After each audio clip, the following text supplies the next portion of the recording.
Magandang araw mga kaibigan. Bigyan natin ng reaction, opinion itong Facebook Reel. Sino bang nag-post nito Top Stories. Pahayag ito ng isang kongresista. Matapang niyang pinangalanan.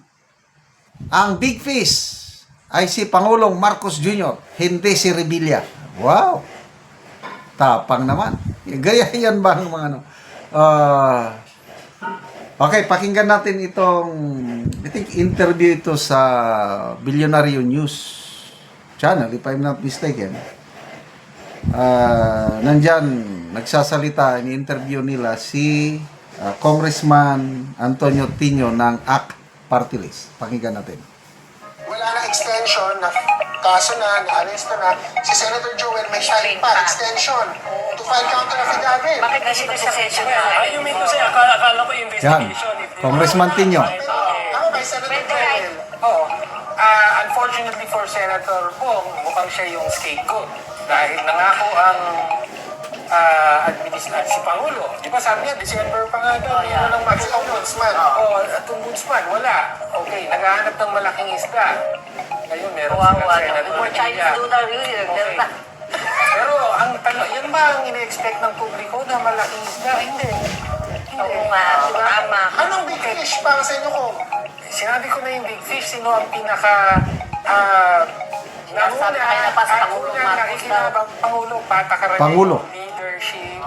Kaya nga, Kaya po, yung sinasabi kanina na hindi naman pwede na lahat na lang ng command responsibility, Yeah. lahat ng anomalya, Kasi- ang may kasalanan. yeah, kasi Ano parang, sagot mo doon kung? ang sagot ko to, Ang nangyari po ngayon ay hindi lang po yan kanya-kanyang diskarte, no? But the scale and the scope. Di ba? Kay Bernardo sinasabi niya, ganito karaming mga senador, ganito maraming mga kongresista, pati cabinet officials involved.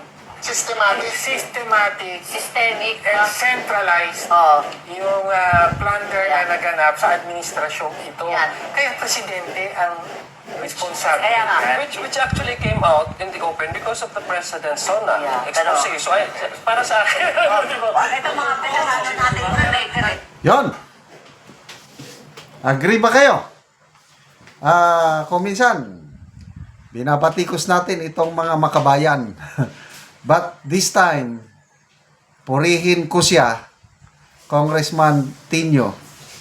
Dahil tama, agree ako sa sinasabi niya, ang Big Fish, ang Pangulo. Command responsibility. Ibase natin dito sa pahayag ni Congressman Toby Chanco. Malapit siya sa Pangulo, si Chanco.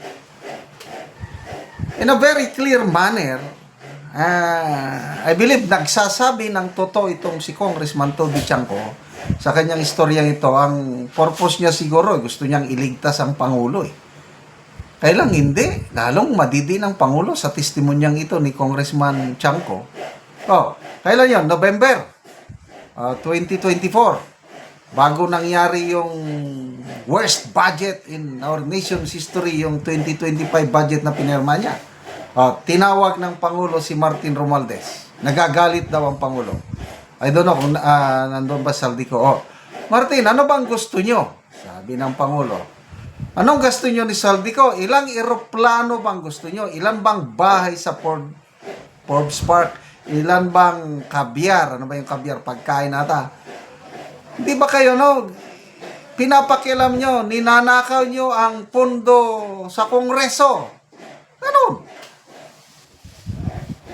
Tinatanggalan nyo ng budget yung aking mga flagship programs. Ibalik nyo. Ibalik nyo ang inyong kinuha. Kasi yung pondo, tinanggalan ng pondo yung mga flagship programs, example, railway, subway, mga malalaking proyekto na kailangan natin, tinanggalan nila ng pondo, inilagay sa mga flood control projects ng mga kongresista. So yung importanteng programa sana, proyekto, walang punduan program. Gano'n ang nangyari. Ibalik nyo! Anong kwento? ni Congressman Tiangco, nangako daw si Romualdez, okay, babalik namin sa Baykam. Anong nangyari? Walang naibalik nga pundo nung Baykam. Tuloy-tuloy!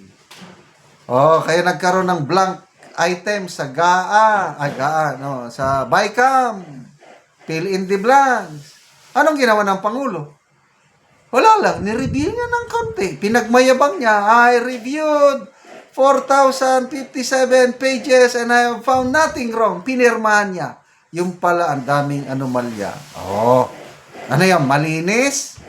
Siguro, wala siyang personal na ninakaw or ano, but that's command responsibility. Mismo si dating Supreme Court Justice Antonio Carpio, the President is liable for signing the 2025 GAA. Yung interview ni Pinky Wave ata at saka ni Auntie Claire. Bakit pinirmahan ng Pangulo ang most corrupt budget in history yung 2020? Bakit niya pinirmahan? Anong sagot ni Auntie Claire? Hindi naman natin masisisi ang Pangulo na pinirmahan. Anong klaseng leadership? Wala lang. Ay, mahina siya. Kaya ito yung sinasabi ni Senator Lacson na sobrang bait ang Pangulo.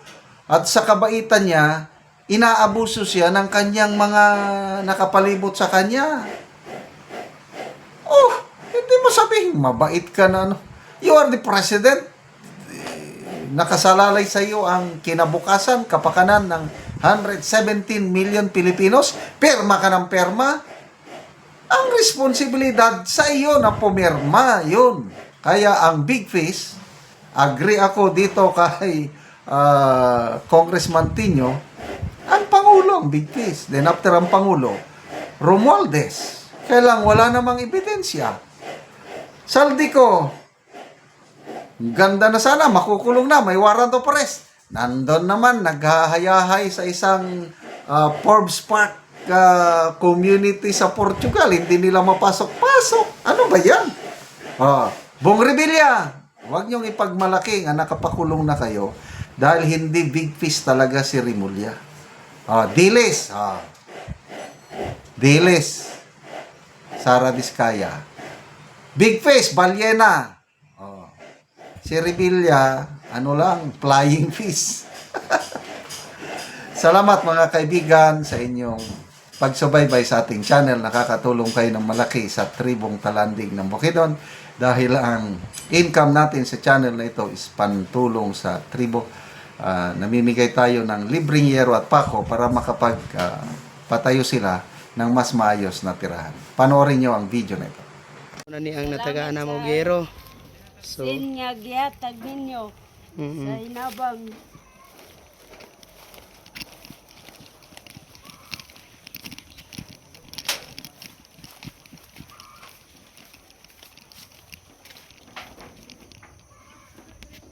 una ni ang iyang balay. Ayuan. Muna ni ang itsura sa balay sa tagaan na mo gero. So, kuha na gid kaayo ang iyang gero. Karaan na gid kaayo. 2020 tulo ka tuig.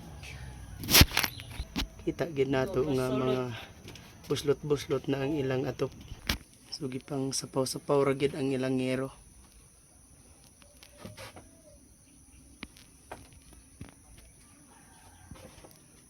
So, muna po ni ang ilang kahimtang, ang ilang mga kaldero na alang duha ka buk mga gagmay.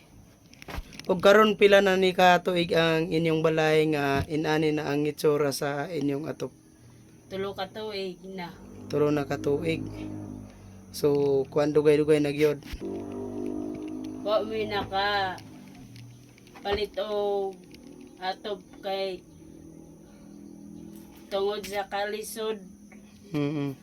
Unsa ra day ang trabaho sa imong bana? Kuan Mag-uuma. Kanang gapamugas lang mo og mga mais. So pila ka bukang imong anak? isa pa. Isa pa, so ga eskwela na. Dili pa. Dili pa. ani pa nga tuig. So tungod sa kalisod wala gid mo naka-afford og balit og yero. Oh. Salamat sa Ginoo nga kaning sin na inabangan na gyud mi. So salamat kaayo. Thank you.